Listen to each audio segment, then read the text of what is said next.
Sogoko muri makeya ibiryo turya bimaze iki? Oya gose mwana wa ntukazajya uvuga ibyo ngibyo, ibiryo bifite akamaro kanini mu buzima bwacu kuko bitariho natwe ntitwabaho.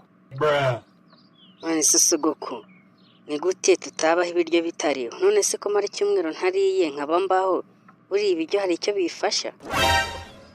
Ariko eri wakwiyemera n'ukuntu urya ku munsi bwira uriya amasaha angahe?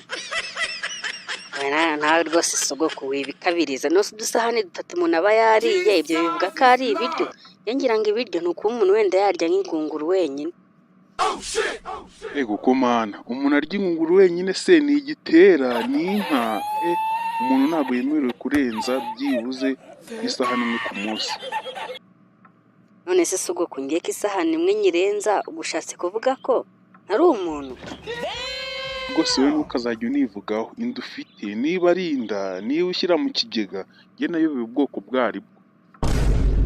Sogoko ku ishuri teacher yatubwiye ko umwana agomba kurya agahaga kugira ngo akure neza, wowe ibyo uri kuvuga rero sinzi iyo bikura.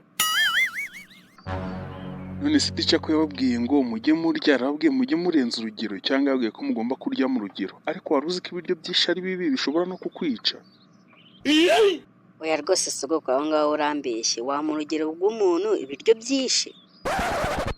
Ntawe nzi birica, ariko ushaka gusanga ari wowe byaheraho bikaguhitana da. Ibiryo se wagize birakina, buriya ntukazajya ubikinisha kuko ibiryo bifite uruhare runini kandi rukomeye rwo gukiza no kwica.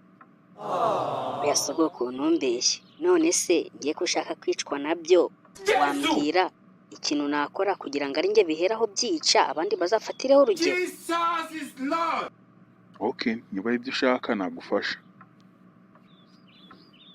Uze gufata ibiro 20 by'urusenda uvangemo n'ibiro 7 by'umunyu ubimirire hamwe. Nyuma y'amasaha makeya uraba ubyimbye inda, urahita uturika maze uhita upfa.